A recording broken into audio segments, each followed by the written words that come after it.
This is a Film Stories original podcast. We made this.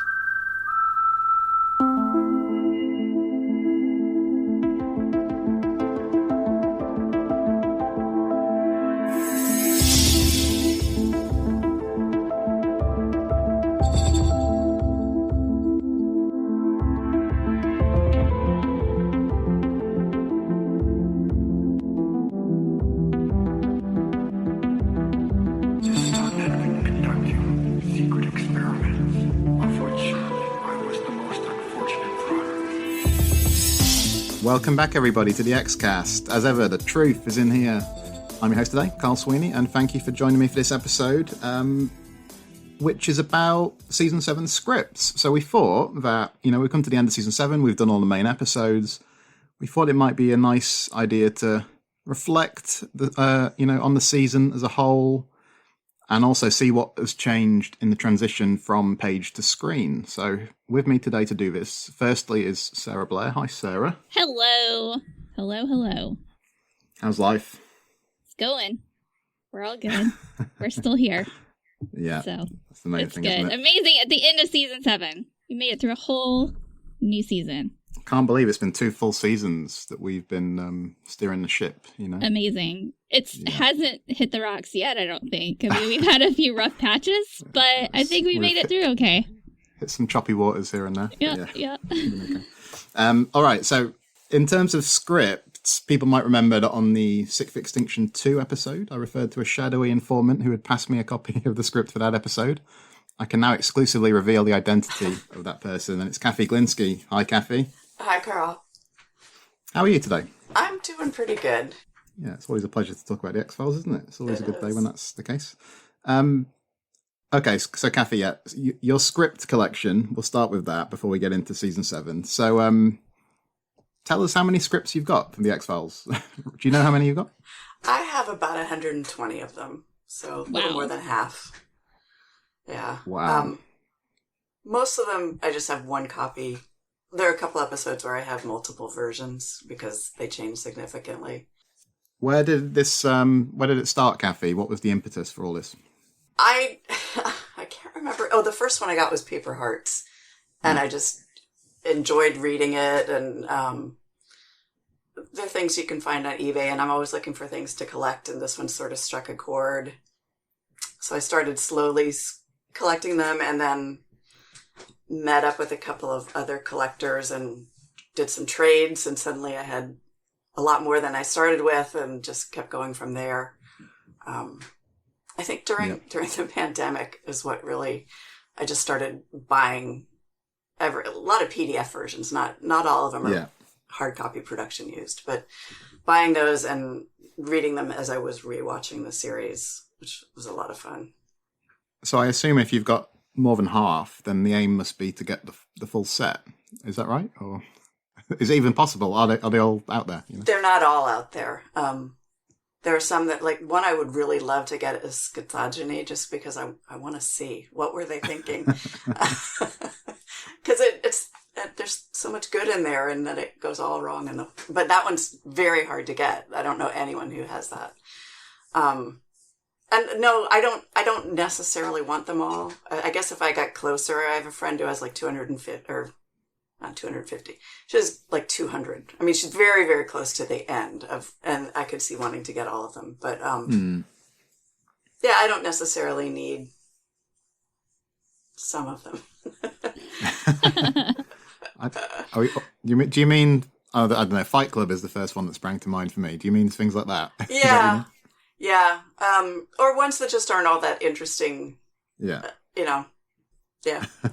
I would really be interested to read First Person Shooter just to know what's going on. Exactly. Yeah. And that one is on my radar. I've almost pressed the button to buy that one quite a few times. Just because, yeah. Yeah. Yeah, just to see. I have Tessa Dos Bichos, and that was actually kind of fun to read. Isn't that the famous episode where they had so many versions of the script that they had was it like a salmon? Double salmon, yeah. Yeah, isn't it something like that? Yeah. Like 22 versions or something, yeah. Yeah. So we're going to talk about some of these episodes, but Cathy, so what exactly are you looking for? What are you keeping an eye out for when you read these scripts? What sort of things jump out at you? The things I really like to look for are descriptions about what we're supposed to see, because I really like how the writer tells the actors what we're looking for, or the director what we're looking for. And some of these are really beautiful and descriptive, and some of them are just hilarious little notes. So I enjoy those. I like to find deleted scenes that are in the script that we don't actually get to see in the episode, or scenes that are significantly changed. So what we have in the script is not exactly what we get when we see it on screen. Mm-hmm. And then I like to look for things that are added. They're not in the script, but we do see them. And lots of times those are just little funny one-liners added by the actors or whoever's decision it was as they're filming. Yeah. So those are fun for me. So I guess what we're going to do here is we're going to look at some specific episodes, and the things you're going to point out are sort of broadly from those areas you've just identified, I guess. Is that what we're doing? Yeah, pretty much, yeah. Yep. I have one more question, if you don't mind. Go on. Yep. Cathy, do you find that the specific writers have a certain style in the descriptions and the way they write? They do, yeah. Yeah.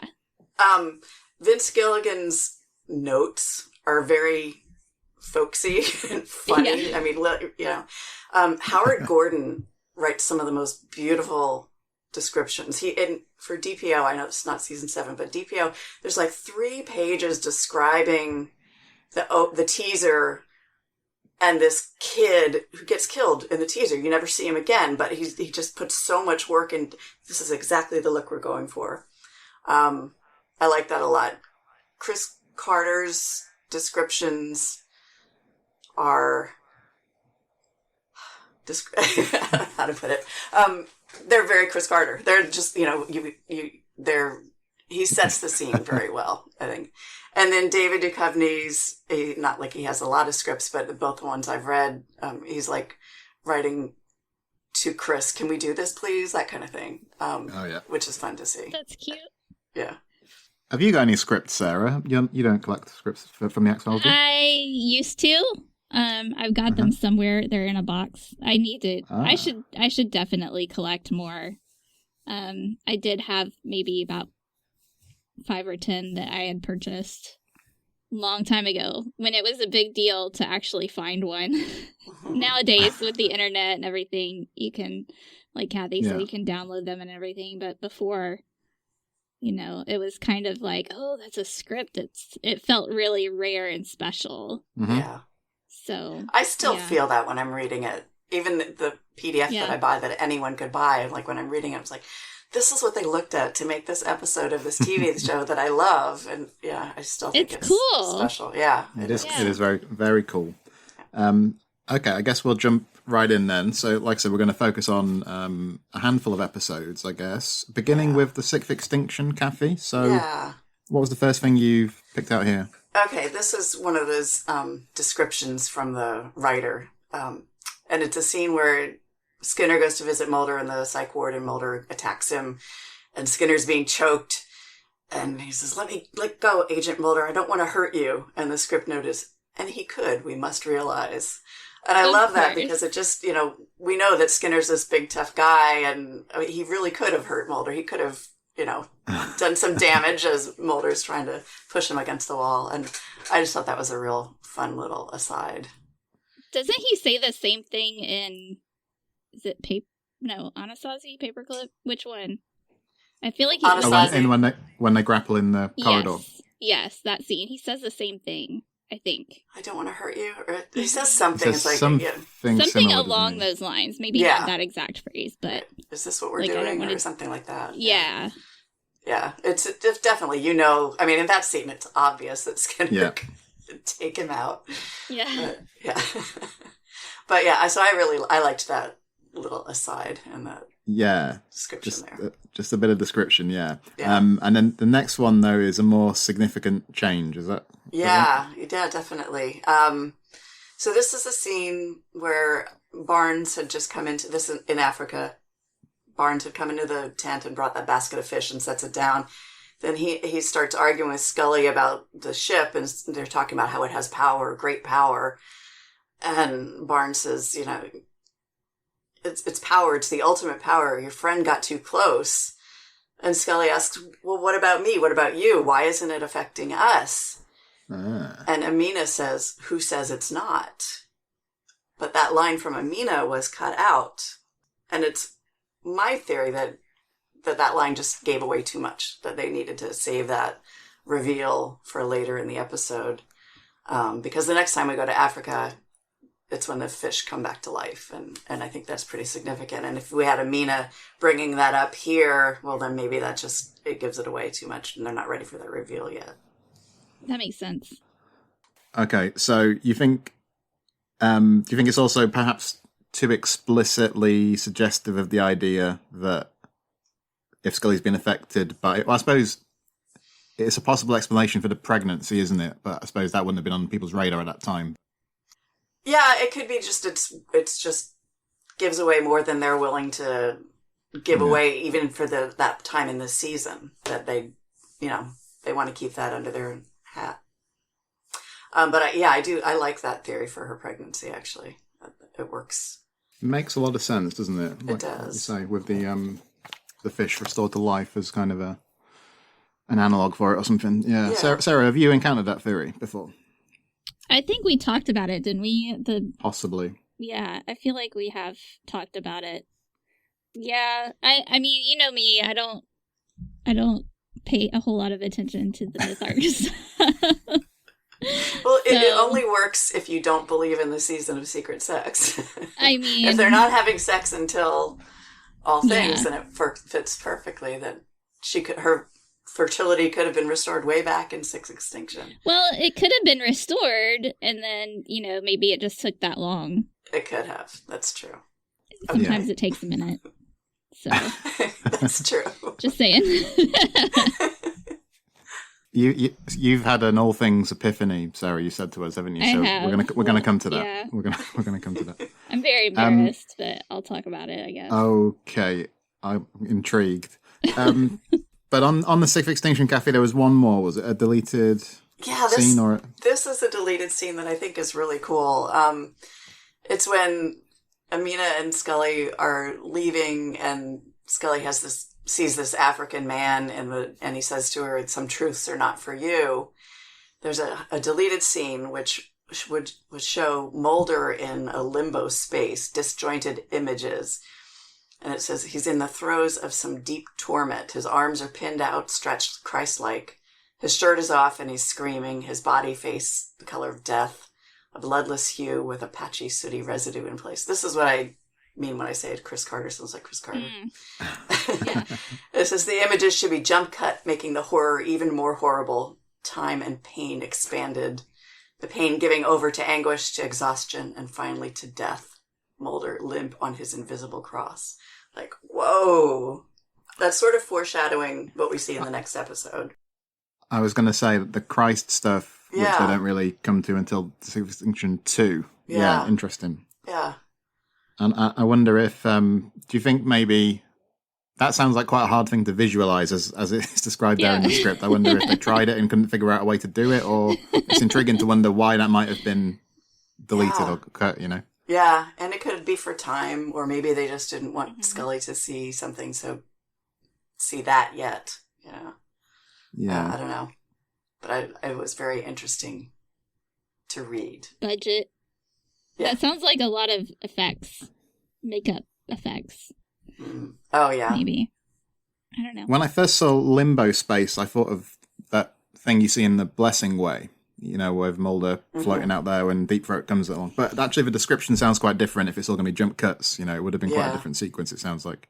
Yeah. Yeah, I don't know. I wonder if they filmed stuff for that and tried it or not. That's what I want to know. That's what I'd love to get my hands on all the scenes that were filmed but not included. Everything that hit the cutting room floor, I want to see, Yeah, JJ and I were talking about that in Just Sweat because it was 11 minutes too long. There's 11 minutes of Just Sweat that they cut. I was like, I want to see it. I want to see that. I want to see all of it, yeah. Mm-hmm. No, it's true, isn't it? Because you realise that really what's on the DVDs and the Blu-rays is not really that much at all, is it? Really, we just get No. snippets, really. No. Yeah.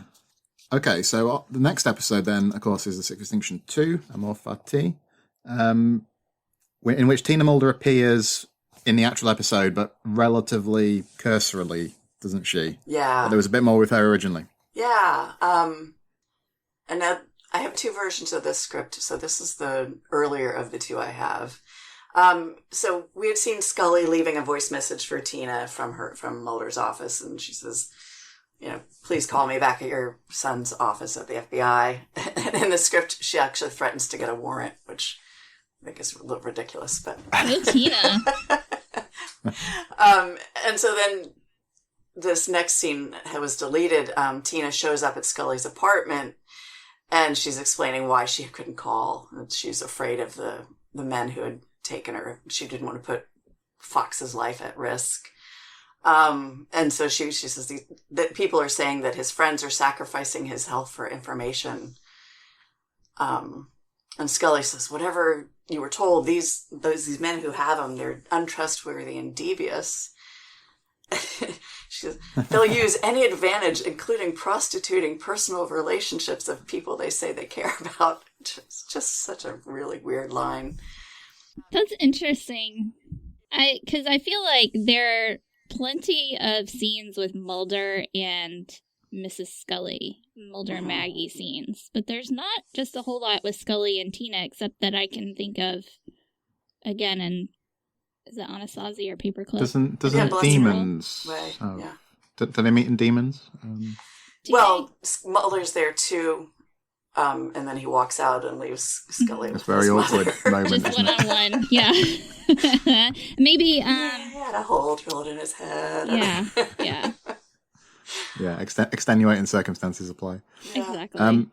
And yeah, so isn't there a quote there from Mrs. Mulder? This is more than a personal relationship, Miss Scully, and it's past the point where I can help you or anyone else. That's interesting, isn't it? Yeah, it is.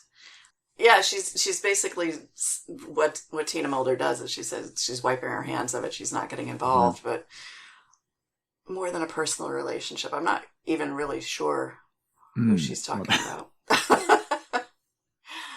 That must be the CSM? smoking man, isn't it? Yeah. Yeah. I guess. They'll use any advantage, including prostituting personal relationships with people they say they can't care about. Yeah. Do you think... It's a good scene to cut, yeah. Well, I was going to ask you, do you think actually the episode suffers at all from having lost this? Because in the finished episode, so we see Tina Mulder at the beginning, don't we, in the hospital? Mm-hmm. We see Scully leave the message, don't we, on the phone? And that's it. It's kind of left dangling, isn't it? What happens next with her?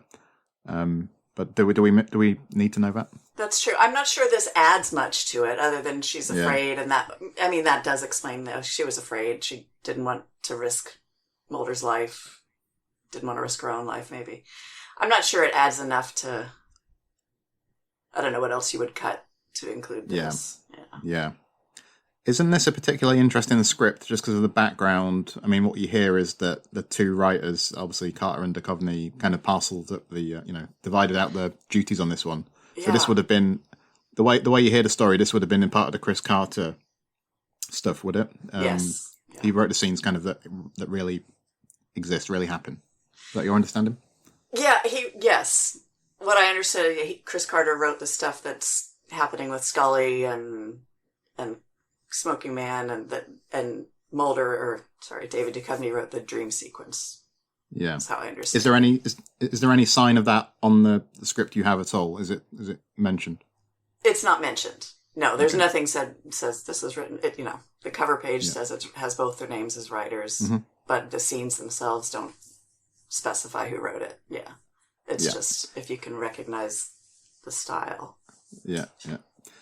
So following that logic, then the next deleted scene would have been a David Duchovny written scene. Is that right? Yeah, and there's a whole conversation between Mulder and Samantha that was deleted, and it really goes into it's plain. This is the intent here was to show Mulder, to hook him on this theory that no, this is where you should be, and you should just give up your quest, and this is the life you want to choose. It starts off Samantha saying, "Dad would bring them to me. they were what I had instead of you. And I struggled to figure out what they're talking about, whether it was other abducted kids or was it clones, someone to replace Mulder as a... I'm not really sure what she's talking about. And there's no reference in the script that would clear that up. Mulder asks her, well, why did you go along? And she says, because I knew the importance, not just for you, but for all of us, my children, yours. And Mulder's just not buying this. He's not understanding. And she said, all these years you believed he was a bad man. It hurt him so, but you wouldn't hear otherwise. And Mulder says, I know otherwise.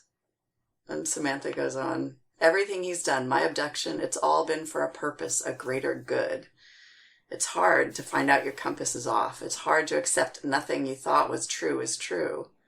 But it's better this way, better to know the truth than to be chasing a lie.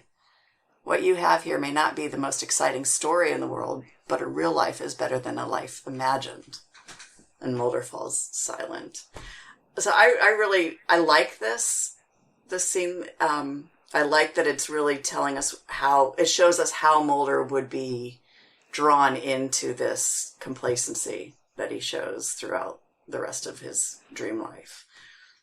I'm glad it was cut, though. I enjoyed reading this when you sent it over to us, but I think in the episode itself, because when he sees Samantha, isn't that when you cut to the Smoking Man and Foley watching Mulder on the table, and they sort of talk about what he might be thinking about? And I like the sort of harshness of that transition from Mulder seeing his sister to, right, you kind of understand a bit more then about what's actually happening. Yeah. So I would like to see this scene very much if they did film it.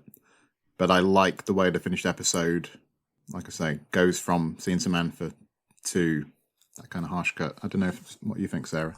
Yeah, I think it is. You don't like this episode, do you? You don't like him? I hate it. No. Oh my goodness. Okay. Sorry, Cathy. It just annoys me. But yeah, I know, I'm sure that it's just, I know a lot of people love the episode, and I understand why they love it. It's just not for me. It's just so much. Do you mean, is it because it's, you don't like it being a dream, that kind of thing? That really bothers me. I don't like the parts of the X-Files where they make something into, like, I just feel like this is just another way for them to drag Mulder along. Like with Samantha, like using Samantha to like drag him along. And there's so many fake Samanthas. There's so many times Samantha shows up and it's not her. And this is just another one of those. And it just bothers me. I just don't enjoy that. I suppose that's kind of what I'm saying, is I like that they don't really drag that out in the episode itself. What do you think, Kathy?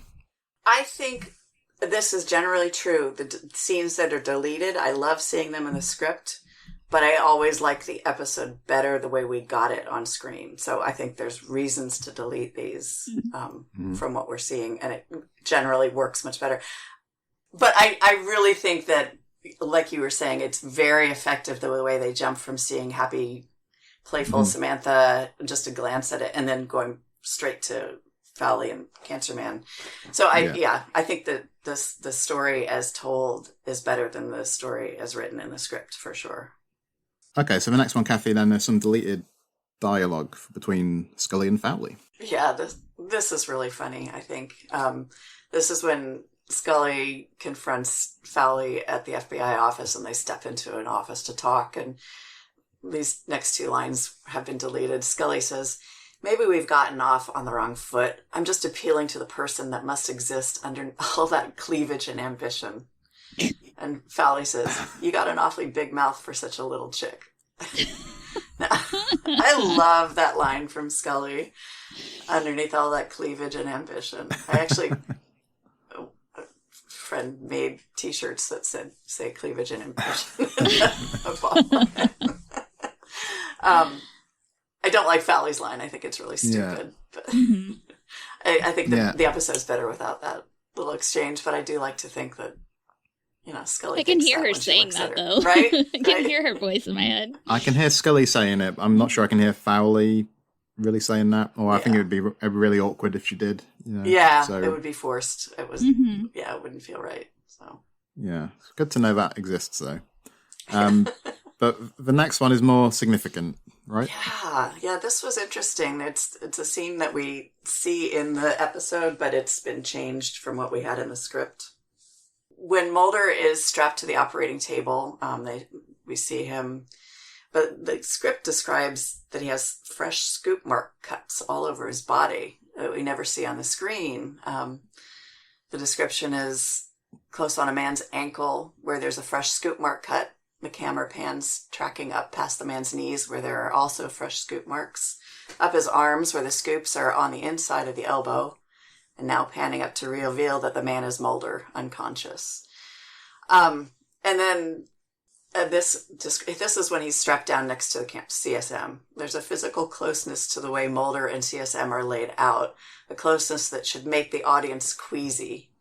Their heads overlapping, so they are laying cheek by jowl, closer asleep than they would ever be in life, but CSM is still awake. So I really like that description, and it is that sort definitely of makes me queasy. Feeling, right? Yeah, I like that. And then another significant change when we look at Mulder. He's got a shunt. The script describes him having a shunt in his neck, out of which a black oily liquid is dripping and filling into the receptacle.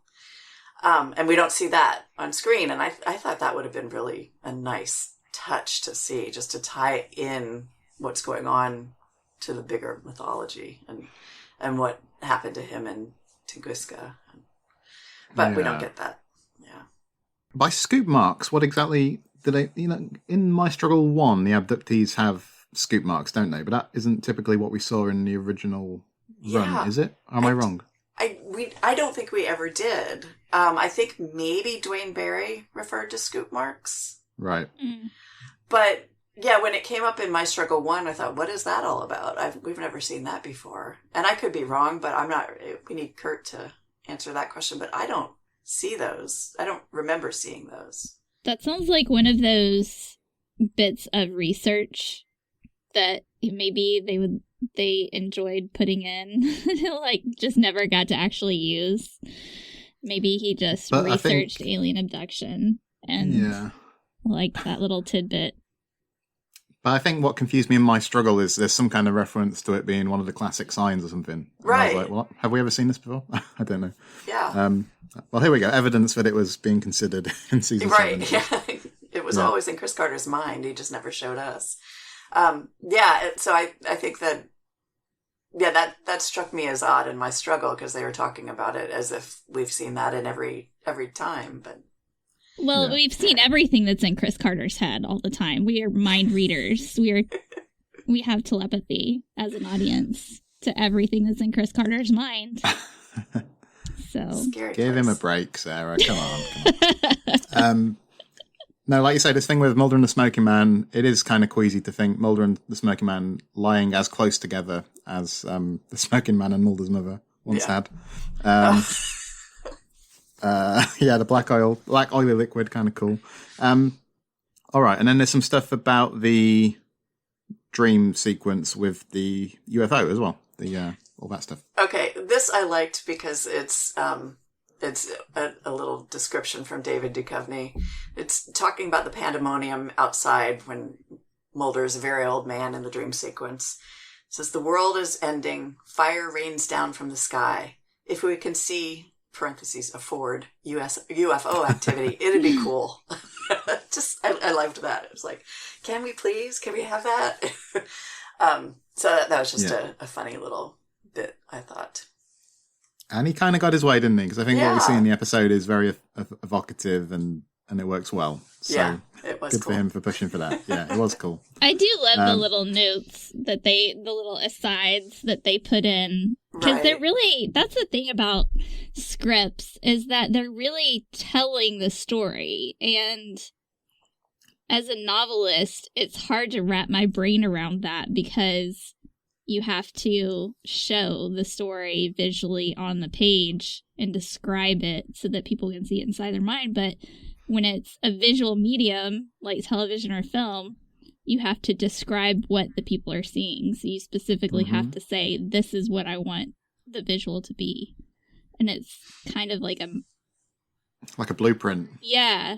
It's hard to switch modes in your brain when you're so used to telling one mode of storytelling versus the other. But it's fun to read and study. When I first started reading scripts, I really thought it would just be dialogue. So I really love finding a script that's so heavily descriptive of what should be seen. And some scripts, you don't get that. It doesn't really matter what's in the background because it's really just the stories coming through the dialogue. And others are just very, no, I want this. I mean, Chris Carter's postmodern Prometheus script is unbelievably complete. It's just, he had a plan for everything that was seen on screen. It's all in there. It's really Do you feel like it's different when it's the writer who is also directing? I think so. I think when it's the writer who's directing it, they have a very clear picture of what they want through the whole thing. Yeah. Whereas the writer who's going to hand it off to a director to put their vision on what was written, then you don't get as many descriptions. Yeah. All right. So then the deleted scene with the smoking man in the recovery room. Yeah, this was interesting. We don't ever see this at all. And this was after Scully had saved Mulder. CSM wakes up in the recovery room, and the doctor, and he's frail, and his head is bandaged, and this is where we get the doctor says, "You've been out for a long time. We're here around the clock for almost 30 hours, touch and go." And CSM asks, "Was it a success?" And the doctor takes a deep, equivocal breath. "Well, you're alive." So that was very interesting to me because we don't know how it went for him in this episode, the way we see it on screen. We don't find out until closure, maybe, that he's sick and dying, right? Yep. So that was interesting. And then, the doctor asks, "Are you at all curious about your son?" And the doctor says, "He disappeared from the OR. Hopes are high for the success of the procedure. There'll be no second chance without him." Really awkward dialogue there. And then CSM says, "Someone's got to tell Diana." And the doctor says, "She's disappeared too. It was her ID that breached security." So I don't know if that's supposed to be, well, Diana's already dead, or if this is what makes CSM order her to be killed. But when I read that, I assumed the latter. But again, I'm glad this scene isn't in there because, first of all, I think it's a great moment in closure when you see CSM sort of emerge and he's really kind of sick and, jaundiced. I think that's great. And I think it wouldn't quite have had the same punch necessarily if you got a hint here that maybe something like that could happen.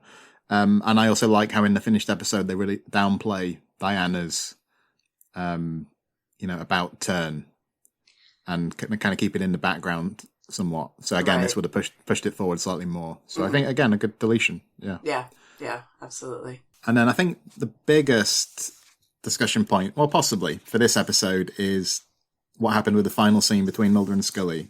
Yeah. So there's quite a lot going on here. There is. Now, I have to say, when I buy scripts, I try to get the earliest version I can because I want to see as many differences as possible. I like to, there's going to be more deleted scenes in the earlier version of the script than in a later one. So I want to find as much difference between on-screen and paper. And so when I bought the script for this, I chose an earlier one, and this included the Chris Carter version of the final scene between Mulder and Scully. And I was happy to have it. Anyway, they're in Mulder's office, and his head is bandaged, and he's standing at his desk, and Scully comes in. And they have a little, "What are you doing back?" And he's, "Well, I could only stay away for so long." And then Scully is the one who tells Mulder that Albert Hosteen is dead. And she's trying to wrestle with, how that could be, because she had just seen him. And she says, Mulder asks, "Well, how do you explain it?" "I know now the mind is far beyond its own ability to fathom." Okay, whatever. Okay. And And then she tells him about the book on Native American mythology, and she had it run for prints. And then she tells him that Deana Foley was found murdered. And then this is the part that is so unsatisfying. Scully stands looking at Mulder for a moment, and as he sits down, he's stunned, to say the least. He lays his head down on the desk so that Scully cannot see his face, his eyes. She touches his hair, then turns and leaves. Mulder remains like this. Like, they don't ever have any kind of discussion about how it affects either of them. He's just, he's looking sad about Deana being dead, and there's just no resolution to that death and where the two of them are. So I had bought this version of the script, and it was just a disappointment. I mean, I was really happy to see it. But I was going to say, you just said that you buy the early scripts to see all the differences. So why would you be unsatisfied to see it be that different? Because I was happy to see what was written, but the final scene of this episode is one of my favorite moments in all of X-Files history. So I couldn't stand reading it. So I did actually find a version of the final version, and this is actually a production used script that I bought,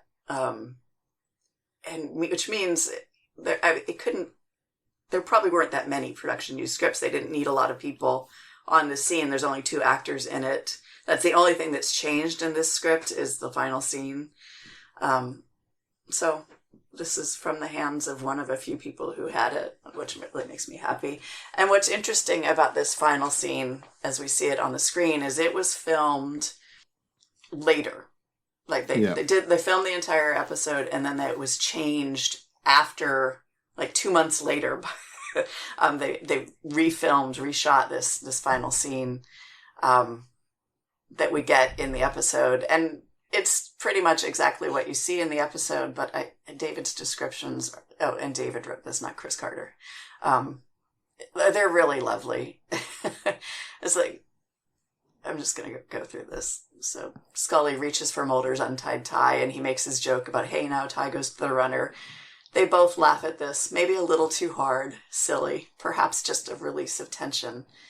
But then Mulder's expression turns dark. And Mulder asks, they talk a little bit about what to believe, and Mulder asks, is this more impossible than what you see in Africa or in me? And I guess after he tells her about Albert Holstein. And his description is, suddenly Scully is hit with the force of Mulder's question and the emotion she's denied herself coming out of Africa, that she denied herself in her desperation to save Mulder and then to find him. It all hits her now, and she breaks. Like, oh, I love it. And then Mulder steps to her and holds her. Scully pulls him close as his tears well, holds him tight, leaning her face into his chest. Okay, I'm sorry, I messed that up. This is after, then Scully tells Mulder that Deana's dead, right? And that's when Scully pulls him close as his tears well, holds him tight, leaning her face into his chest. She doesn't see that Mulder's look, though certainly emotional, is not sorrowful, which I think that is a very important distinction to draw. Thank you. And then we get the final Constant Touchstone speech, which is lovely. And then this part I love. And now the 2 agents cannot handle the moment. Scully respectfully kisses Mulder on the forehead and walks out of the apartment. Respectfully kisses Mulder on the forehead is not how I would describe what Scully does. She makes out with his forehead. I like Gillian's interpretation of that direction. I really do. But so when I got this script and finally was able to read this scene as it was written and filmed for the episode, I was like overcome with emotion. It was so good to see it. It is a good scene. Yeah, I think I talked a little bit about this with Tony before. I think it works really well relocating it from the office to the hallway. You know, the fact that they're kind of on a threshold and they're also on the cusp of something in their relationship at this time. And all the things you've identified, changing the focus of the dialogue works much, much better than that first version we've just talked about there. Sarah, you like the scene, do you, even if you don't like the full episode? Yeah, I mean, it's finally getting to, like, the guts of Mulder and Scully's relationship. And it's something that, we waited so long for. And while I don't like the episode, I can appreciate this one scene. So, yeah, absolutely. I would be worried if you didn't appreciate this scene. No, yeah. Okay. That's good to know. Yeah. Well, let's move on to some episodes that Sarah actually does like then. So, the next one we have some notes for is The Amazing Marlene. Is that right, Kathy? Yeah. Not a lot on this one, but there's the scene where Mulder does the magic trick with Scully and achoo, tells her to blow her nose. He calls himself the Great Muldini. And I like that isn't in the script. It was probably something that they came up with as it was filming, and possibly it was a David Duchovny ad lib, but I thought that was really funny. But another funny thing about that is the way it's scripted, the way it's written, Scully comes across as extremely annoyed by Mulder. And actually, there are several times throughout the script where she's annoyed. And as I watch the episode, I don't see that. I think that they're having a great time together. She just seems delighted in everything. So I thought that was an interesting change. I suppose the temptation is always to attribute these unscripted lines to David Duchovny, because that seems to be what you hear a lot of the time. Like Kurt and Tony and I had just talked, as we record, we recently talked with Glenn Morgan at this podcast live show we did. And he had just rewatched Home in preparation for the event we were doing. And he said as he was rewatching Home, he was like noting down things he could talk about on the day. Glenn Morgan, this is. And he made some comment about how, he was remembering how many things were down to David. So I don't know. Do you make that assumption, Kathy, a lot of the time when you hear or when you notice these things, or do you think it's likely at least? I think sometimes I tend to, but I am also mindful that I don't necessarily have the final version of the script, and it could the writer is often on set as they're filming, and maybe they it could be a collaborative thing. Well, maybe we should change this or this, but also Frank Spotnitz has said that almost every funny Mulder line you hear in the series is David Duchovny's ad lib. And I'm sure that's an exaggeration, but I think that a lot of it comes down to that. And one of the things I notice in reading scripts is that Mulder's lines as written are not necessarily how they're delivered. And then if you see like dailies, you can find those on video. Like David will say the line 2 or 3 different ways, and they keep which one works. So it seems likely that that's his acting style, that he will take the scene and deliver it, but it's not always word for word as it's written, and then you get some ad-libs thrown in. Whereas Gillian can take the most awkward bit of dialogue as it's written and deliver it beautifully in a way that makes sense, and it's Scully. And so there's much fewer changes between what Scully says on the page and what Scully says on the screen. So that was one of the fun things that Vince Gilligan mentioned in the commentary for Just What, was that when he was writing for Mulder and Scully, he was writing the characters Mulder and Scully, he said it was really easy to write for them because, I would just put the words on the page, but David and Gillian made it, he said nobody knows Mulder and Scully better than David and Gillian. Yeah. So they just took his basic words and just made them into something really special. And he said that was one of his, he really enjoyed that aspect of being able to write and direct for them, because they just, he's like, I didn't have to do anything. They just did it. They just know these characters so well that, it made my job easy. Yeah. That's cool. Yeah. Yeah, it is cool. Okay, so, and then we got another little thing from Amazing Marlene too. Yeah. Okay, so this is when Scully had done the autopsy, and she's showing Mulder that the head had been sawed off and glued back on. And the note is, we show the oogie stuff fairly discreetly, of course. The oogie stuff. And my guess is that was a Vince Gilligan contribution. wasn't that script co-written by the three of them? Wasn't it? Yeah. Was Okay. it? Yeah. So that just sounds like a Vince thing. Is that what you mean by folksy? Yeah. I've never heard that word oogie before. Okay. Before I've seen this. Yeah, no, that's fun though, isn't it? That's good. Yeah. Okay, more serious stuff then with Silence, or more serious episode, not necessarily a serious note here first of all, but yeah, Silent Zeit. And I only found one thing worth. Most of it was exactly, and this is exactly what we see on the screen. But I just like this description in the when we see Bud LaPierre watching TV before Chamberlain is stolen.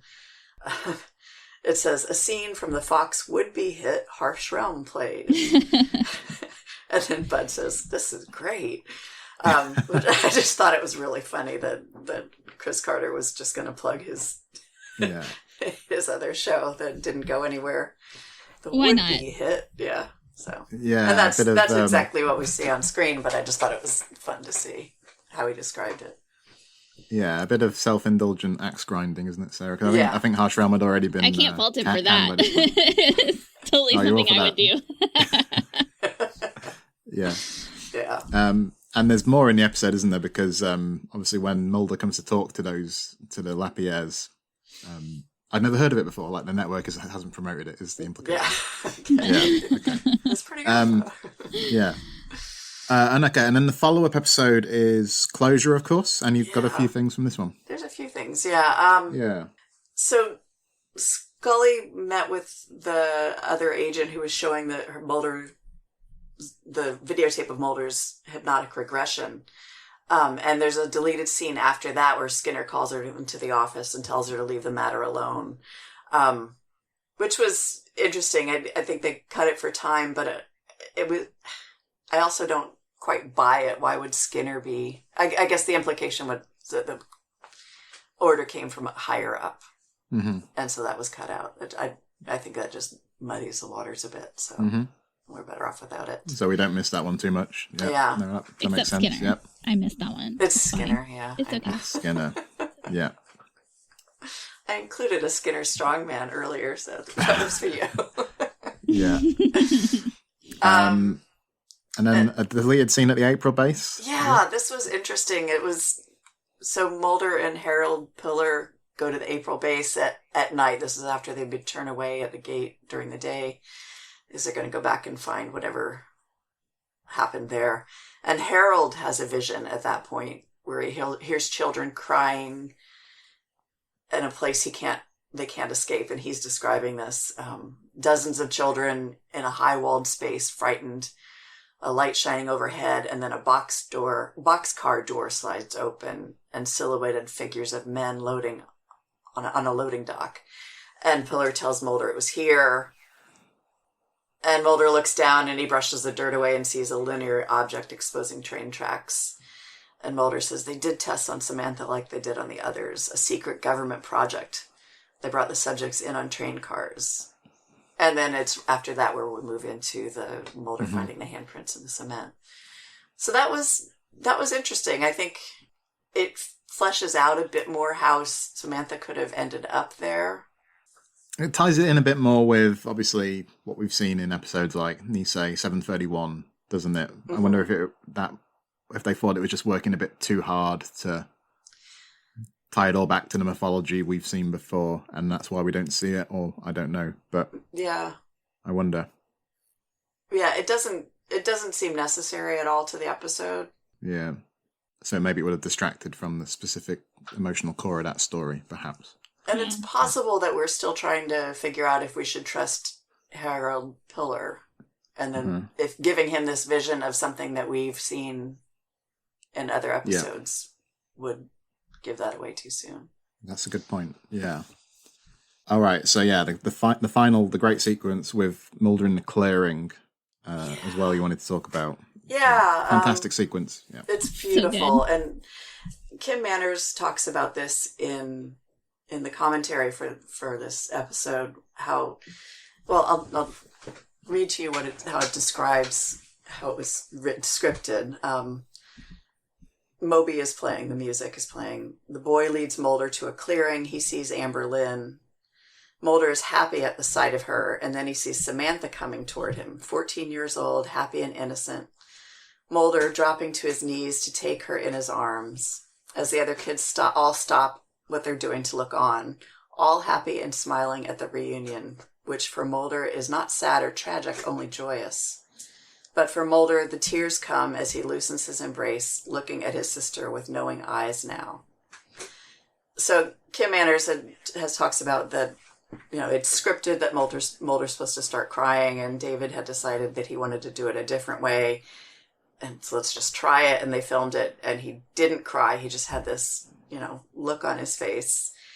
And that it was just much more moving that way to let the audience experience with Mulder what his experience is, instead of trying to force that emotion by showing you. Mm-hmm. And I agree. It's very moving the way it is. I can't watch that scene without crying now. And this is what I thought was interesting. In a recent interview with David Duchovny, he's talking about acting, and he said, it's not an actor's job to cry. It's an actor's job to make you cry. And when I heard that, I thought immediately about this scene. I thought that's exactly what he did. He's not crying on screen. He's showing us his emotions and letting us cry because of it. So. Yeah, it's a great. I talked about this a little bit with Darren and Chris, but I think the choice you made was a fantastic one, and it's a great example of sometimes the obvious way to do something is not always the best way. And, the whole thing about less is more sometimes works really well too. So what do you think, Sarah? Yeah, I agree. I think it's a beautiful scene the way it turned out. And it's definitely emotional for the audience, which, like Duchovny said, that's the goal. So I think he accomplished that in spades. Yeah, it's a beautiful scene. It really is. Yeah. So well done, Mr. Duchovny, for having that thought. And well done, Kim Manners, as well, for, it wasn't forced into it. He sort of took it, and was receptive to it from what we understand. So well done. Yeah. Great. All right. So what about ex-cops? We've got something on ex-cops. Ex-cops. Ex-cops. There's a note at the very top of the script, and I love it. It says, "A note to the reader. What follows from beginning to end is an episode of The X-Files which looks in every way, shape, and form like an hour-long episode of the television show Cops. It will be shot in its entirety on Betacam 600 video cameras in handheld gun-and-run style. It will employ the Cops theme music and in some fashion the Cops main title sequence. Furthermore, you may notice a bit of cursing in the dialogue. Understand that all of the unacceptable words will be bleeped in post-production. Bad boys, bad boys." That's so fun. I loved that. I love it. Isn't that great? And it must have been a useful thing for the network to have the first time, whoever they send the scripts to, check them over. Right. To have that explaining it right away before they get into it, Because all those words are in there, yeah. all the words are in there in unadulterated Yes. form. Yeah. Okay, great. That is good fun. Yeah. Cool. And then there's another one from the same episode, yeah? Another thing from the same episode. Right. This scene where Mulder gives Scully the car keys so she can go do Shantara's autopsy, and he's going to ride along with Wetzel at that point.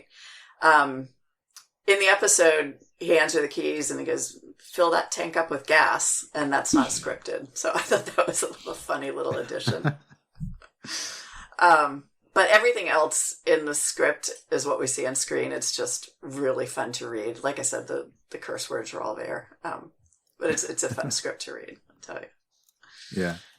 All right. So then we're on to Chimera. So this is fascinating, Cathy. So this was revised many times by the sounds of it, which you wouldn't necessarily think or assume about this episode, would you? But what do you know about this? Yeah, the script I have is the 10th revision. There were 9 other versions of it before this one, and it's pretty much exactly what we see on screen. So, it's sad because I like to see the stuff that we don't get, but what we have in the script is pretty much what we see on screen. Except the fact that there's a line in this episode that's not in this 10th version makes me think it's actually David's line.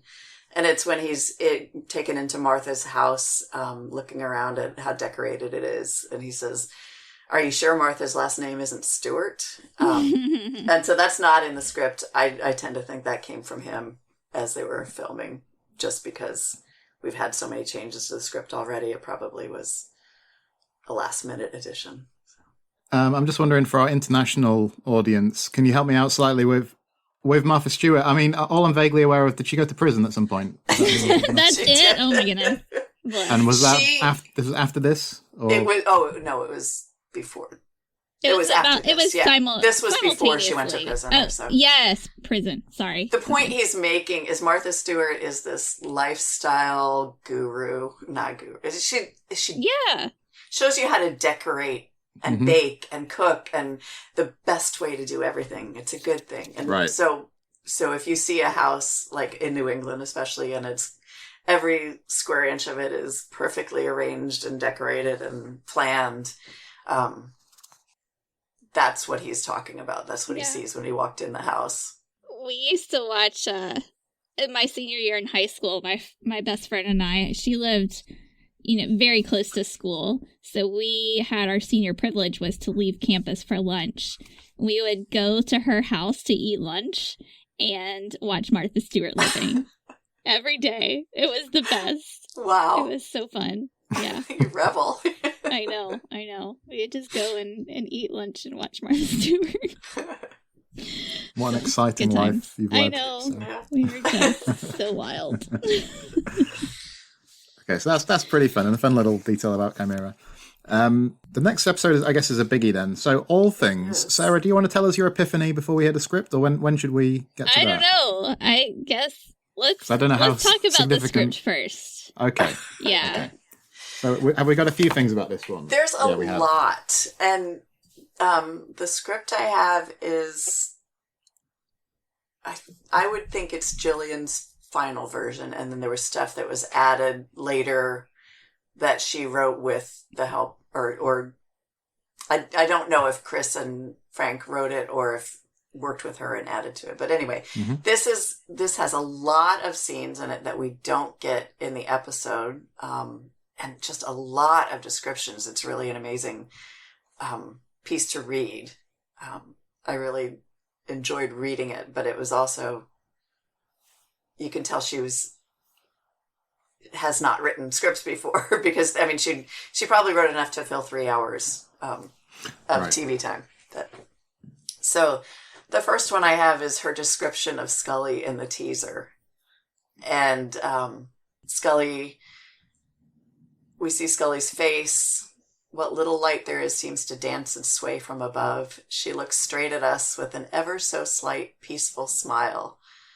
I love that. I love that description. I think it's just perfect. And of course, I've always tried to decipher Scully's face in that scene. What is she saying?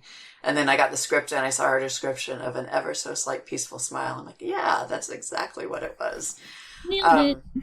Yeah.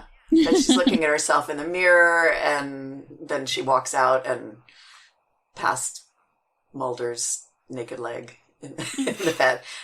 But that was my point at that little section, was that description of her smile. Cool. And then some additional dialogue. So there's the scene, isn't there, where they're in the office, Mulder's giving a spiel, and Scully's not really listening. Yeah. Right. Mulder's showing Scully his slideshow about the crop circles and going on, and Scully's playing with her salad, and Mulder at one point says, "And I'm not wearing any pants." And that is not in the script, so I think David probably contributed to that. A funny little scene. It is, and it reminds me a bit of the exchange they have in Home. I mean, it's quite a different scene in some ways, but in Home, where Scully's reeling off all the stuff at the beginning, and Mulder's kind of distracted because he's got the baseball and all that.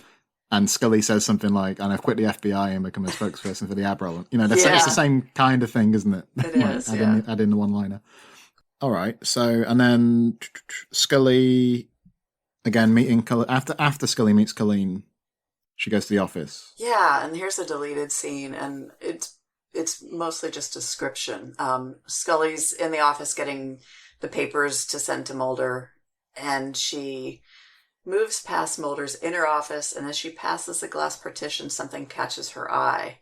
She stops before the glass and turns to see her reflection, caught in the flickering strobe of the fluorescent light. But she sees not an image of herself today, but an image of herself 7 years ago, when she first joined the FBI. Hopefully film can be found from season 1 to achieve this effect. As the light flickers, the image is replaced with one of her present self, and then back again as if the spastic fluorescent bulb were dictating the projection before her. And so that was interesting. It helps us. It helps describe the journey that Scully's going on, the reflection she's having of, you know, where she was and where she's headed and where she is now. I thought it's interesting that Gillian didn't know that Scully was in the FBI for 2 years before she started working on X-Files, but that's like fine. I feel like Gillian's memory is spotty at best, recalling X-Files things. I think this was her job. It wasn't her life, and it's my life. It's fine. I know more details because I spend every waking minute thinking of it. You know? Well, that was interesting. We were talking. Someone was saying earlier about the idea that nobody knows the characters better than the actors do. But now we're sort of saying the opposite. It's hilarious because, you know, well, I mean, how to play them, I think. Yeah. Yeah. No, that's the difference. But yeah. I'm always amazed that fanfic writers can write a scene of Mulder and Scully talking and I hear it in their voices. So they obviously know these characters. I could never do that, but I can remember details of these episodes that I wouldn't expect the actors to know. I'm wondering, so obviously the thing about hopefully film can be found from season 1 to achieve this effect. So it would have been interesting to see them try to do that. Yeah. Wouldn't it? I mean, you do see some very quick images from the early seasons, don't you, when she has that. In the temple, she does that later. Yeah. I think they probably figured once was enough. Maybe. Yeah. Okay, and then we've got some stuff from Scully in Chinatown. Yeah, and I'm not going to read all this because there's a ton of it. But basically, Scully's walk through Chinatown before she ends up at the temple. She stops at an apothecary's shop, and she sees a Chinese doctor who tells her to stick out her tongue. So she does. And the doctor tells her that she has a heavy heart and a weak immune system, and she sells Scully some tea. And it's a very long scene, completely described, and I guess there just was not time for all of this. But and then later in the episode, you see Scully making tea, and that's the tea that she's making. But, right. I feel like this was a good scene to cut because it feels like they're reiterating a lot with what she talked about with, is it Colleen in the Buddhist center? Yes. Yeah, that's exactly what it is. It's just more of the same. It's more of Scully's realization that she needs to make a choice. She needs to move on, whatever it is. Yeah. So, I think you're right. This was a good scene to cut. Yeah. And then something in Scully's apartment as well, Kathy? This one made me laugh. So this is in Scully's inner apartment after she had brought the healer to see Daniel. And she gets to her apartment, and there's several unheard messages on her answering machine, and they're all from Mulder. And she starts listening to them, and then she just turns up the music so she doesn't have to hear it. Which she doesn't stop. She doesn't turn off the answering machine. She just makes the music louder to drown Mulder out, which I thought was a very interesting choice. That's funny. I can imagine that being very funny if that had been on the screen. Yeah, I think so too. Would have been more good exposure for Moby as well, because it's Moby that she's listening to apparently. Yeah, right. So, Okay, so I guess then, Sarah, what is the big revelation? Okay, I know that it's that big. So I just realized I did not read the slug line carefully with the 63 hours earlier. Oh, yeah. Yeah. It's important.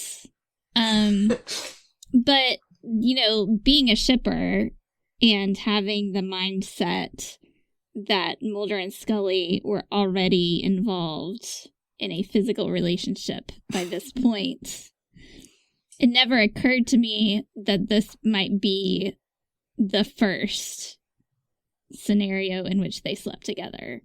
So the whole time I was watching this episode, up until literally yesterday when I was rewatching it again, I had assumed that they were already sleeping together and that everything that Scully is deciding is, you know, like, everything that Scully is deciding is, you know, like her wanting to be with Mulder and that they're already sleeping together. And her being annoyed was, especially the beginning scene, was that they had already slept together and they had been together, and this was just a consequence of now they were getting to the part of their relationship where the magic was wearing off and they were starting to get into the real nitty-gritty relationship stuff. And so then I was watching yesterday and it got to the end and I realized the end of this episode, All Things, is the beginning of the episode. So that last scene with them on the couch, she's wearing the green sweater, and it's actually, if you watch it all the way through starting after the credits, and you start there and then watch and then go back to the beginning, and that's, you know. But it never occurred to me because I just genuinely thought she liked that green sweater. Like, the sweater is the key. It's very obvious that she's wearing the same sweater. I just thought that she liked the sweater because it looks good on her, and she's wearing the sweater a lot. And that's just, you know, because that's what I do. When I like a shirt and I look good in a shirt, I wear it a lot. She just had it on because it looked great on her. It was an amazing shirt. She wears it as a sweat, too. So, I mean, it didn't occur to me that this was like a first time thing. So now it makes sense in a whole different way. But I still disagree that this was the first time. That was going to be my not going to convince question. me. Yeah, but you know, it's giving you pause. It was a very interesting epiphany to realize that, hey, the beginning is actually the end. So yeah, right. Kathy, what do you make of all that? Well, she told me about this epiphany yesterday. I'm okay, like, there we go. Really? But it says right on the screen, 63 hours earlier. It's very plainly there. I just wasn't paying attention, and I genuinely thought that this was not the first time. I thought they were already in a relationship, so it all makes sense. Right. That's what I thought when she told me. Light. Yeah. If you go into All Things thinking they've been sleeping together for 2 years, like Sarah does, then you wouldn't. It's not shocking to see that because you're already assuming that's part of it, and it could go in chronological order. But when you think about it the way as that is the last thing that happened, the opening teaser is the last thing that happened after everything else you've seen, then it makes a perfect case for it's much bigger. And I understand now because I never really totally grasped. Why do people say it? Why do people, like, why is this such a big deal? Like, I mean, they've already been sleeping together for a while. It's the secret of the season. It's the season of secret sex. So, I mean, obviously, this is how it should be interpreted. But no. Now I understand everybody else being excited about this episode and why it's so significant to so many people. I get it now. So, yeah. Okay, so we've done All Things, and then we just have one more episode, don't we, Kathy? Because we talked a bit about the Requiem script on that episode. Yeah. So we're not going to go all the way to Requiem, but we are going to go to Jesuette. Yeah, and I have one little thing to tell you about. This is a scene in the morgue where Scully is just all happy. She's got her dead yellow Anson on the table, and she's looking at him, taking pictures, and then Mulder comes in to get her. He wants to show her something, and she closes him into the drawer. And in the episode, she says, "Bye," as she's closing the drawer. That is not in the script. So there is one instance that I found where Gillian has added something in the scene. Yeah. I love that scripted part so much. I know. She's just delightful. Really yeah. The whole giddiness about, her dead invisible yellow man. And the way she uses that brush as well is very funny. Dead yellow Anson. I love it. Yeah. That needs to be on a t-shirt. Dead yellow Anson. Dead yellow Anson. It lies all dead and yellow on the table. Oh, that's good. Yeah. Oh, man. Right. So we've done the scripts, and I think before we wrap up, though, we're just going to take a moment to reflect on the season that we've been talking about for the past few months. So, yeah, Sarah, we'll do some top and bottom episodes, I guess, in a moment. But Sarah, thoughts on season 7 overall? Season 7. Going through the episodes and listening to everybody's thoughts, I feel like I don't dislike the season as a whole as much as I thought I did. I always thought you liked it. I did, but I mean, I wouldn't put it, anywhere in my top 3 favorite seasons of the X-Files. It never really had a whole lot of episodes that I would have said that I rewatch regularly. And maybe like 3 or 4 out of, 11 or so in season 6. It's a big difference. And mostly because I feel like a lot of it is very dark. I mean, I love Closure. It's a great, gorgeous, beautiful, wonderful, fantastic episode, but I don't rewatch it because it's depressing. It's so devastating to watch. And I only watch that when I really know that I want to be emotional about something. And that's just not the kind of episode that I want to choose to rewatch. So, and there's just so much deep, dark stuff going on in this season that it's not as high on my rewatchable list as some other seasons. So, but I do appreciate a lot more about it now and a lot more about those episodes now, just from a critical standpoint that I hadn't really given a lot of thought to before. So, yeah. What are your thoughts overall, Cathy? Season 7? I love season 7. I always have. There are so many highs for me that I can forget that it also contains first-person shooter and Fight Club. So I like it, and I don't typically see the things that people complain about with it. I tried ranking my seasons yesterday, and I don't agree with how I did it. It doesn't matter. But you need to have a strong word with yourself, then. If you don't agree with yourself. Yeah. I was basing it off of a ranking I did of each episode a few years ago, and I think I probably need to adjust that. It's just too big a task. But anyway, season 7 came out second place. And I don't know that I would put it there if I were trying to rank seasons, but I like it. I like it overall. I like where it starts and where it ends up. So it's a good one for me. Yeah, I like it overall. I don't think it would be right at the top of my favorite season list, or in the top 2 or 3, but it would be in the middle of the pack somewhere. I think, like you say, that the really high highs this season, really low lows as well. It's got to be said. So, yeah, let's do our bottom few episodes. So I think, Fight Club is a 0.5 out of 10 for me, as I said on the episode recently. First Person Shooter, I think I said a 2, something like that. Those 2 really stand out to me as being at the bottom. 2 of the worst episodes the series ever did.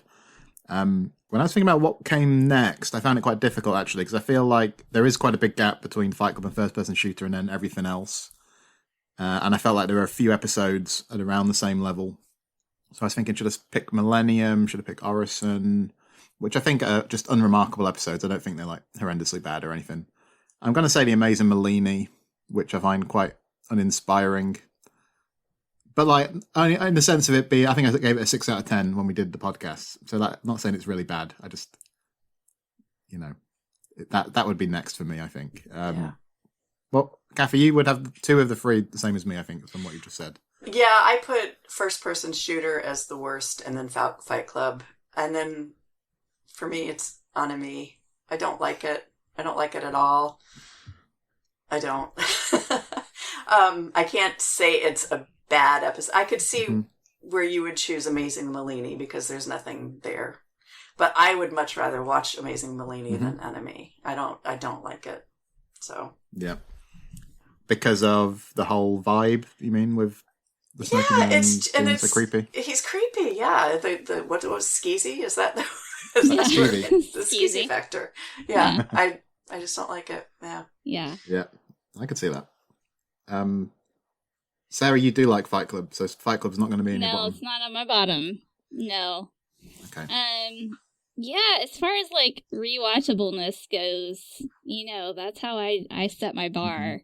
Definitely first person shooter way down there at the bottom. It's just the worst. Just can't with that one. And I am also gonna say Anami because it's just yucky.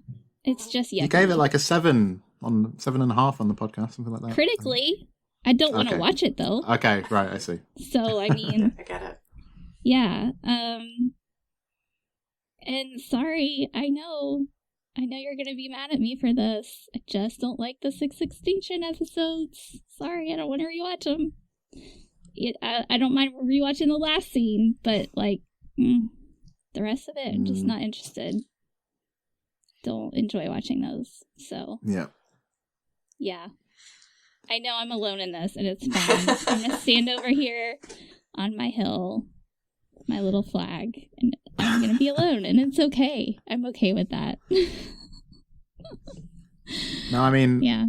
I think that, we talked about it right at the start of the season, of course. I think it was evident you weren't a big fan of those. So it's not a massive surprise.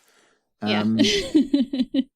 I'm wondering if we're all going to have a pretty different selection for the best episodes then. I think so. Yeah, I think quite possibly. Sarah, do you want to kick us off?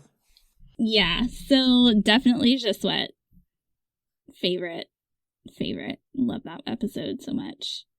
I am going to have a hard time with this one, I think. Just Sweat, Hollywood AD, Ex-Cops, I think are strong top 3 for me. Out of all of them that I would really like to rewatch. And Goldberg Variation, sorry, but I gotta throw that one in there. That one's just a really, really fun, happy, delightful episode. And I love it.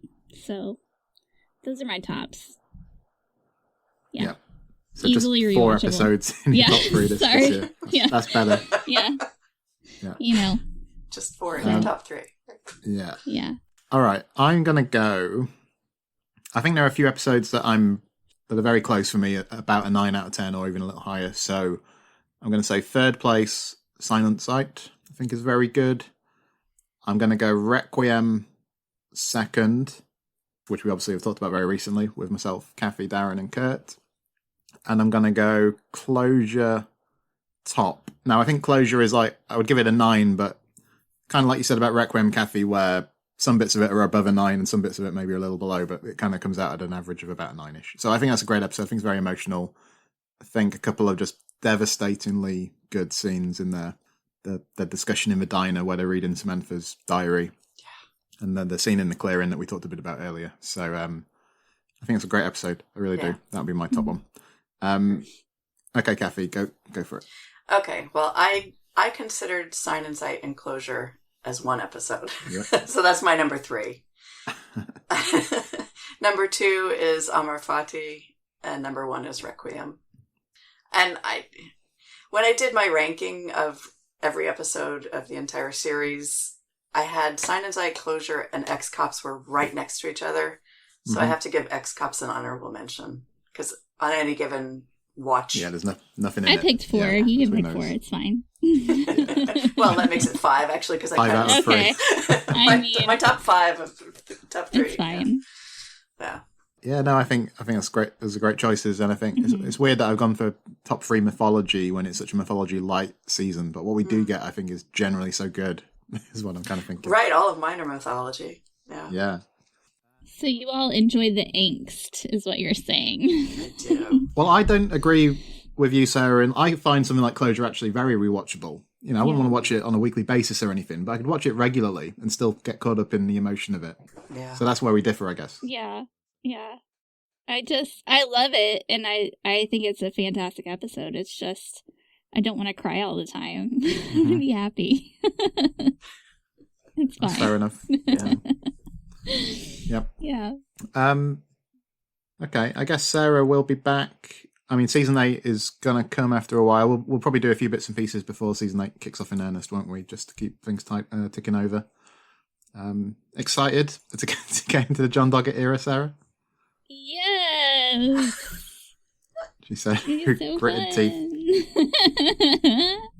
Scully being pregnant. Yay. Can't wait. It's going to be an interesting one. I know Kurt and myself are looking forward to it. Yeah. I think we've got a good core, lots of the people who come on as guests really like season 8 as well. Yeah. So it's going to be good fun. Cathy, before we go, where can we find you online and all that kind of thing? You can find me mostly on Twitter. I'm at Cathy Glinski, and I tweet about the X-Files a lot. Cool. And thanks, Cathy, for everything today. Thanks for doing all the research with the scripts as well and putting together the document that we've all been. Yeah, really good. I think we'd have to do more in future. I think this has been really good. Absolutely.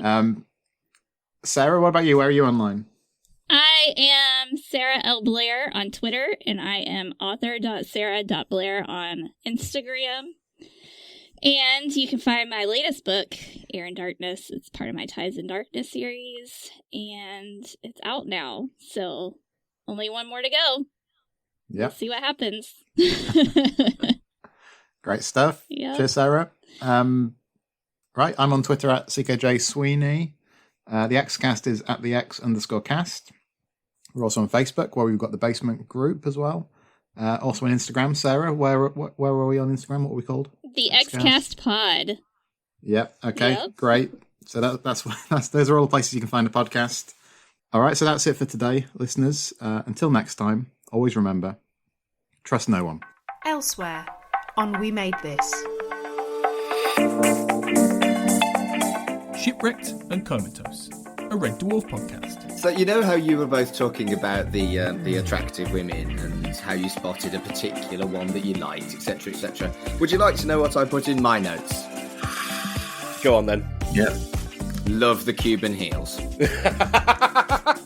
They're very nice heels, and the fact you mentioned in the behind the scenes later on there, was it a size too small? Yes. Yeah. Totally worth it for Cuban heels. For me, I'm 6'1", which is ever so slightly above average. If I get a pair of Cubans, I'm 6'3", and I look like a god. Yeah. I love Cuban heels. Pick a disc. The Steps formula at that time was player sings. If there's another verse, the fail get it. If they want a little bridge or something like that, they might give it to H or Lisa possibly. But all the hook and everything else would have been played. Yeah, exactly. I think what I noticed as well, I think Lisa has a lot more kind of solo stuff or solo verses in this album, I think, from what I remember. As well. So the balance is slowly getting more into things. I mean, but it's something that usually happens in all kind of girl/boy groups.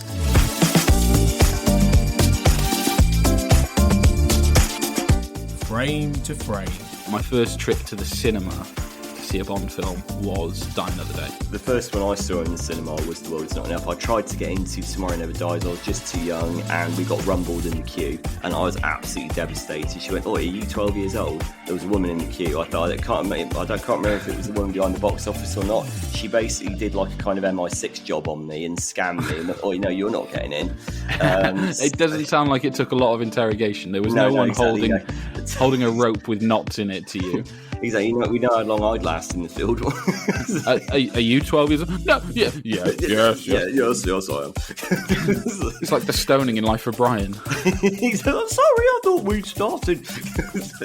Check out all of these shows and more on the We Made This podcast network.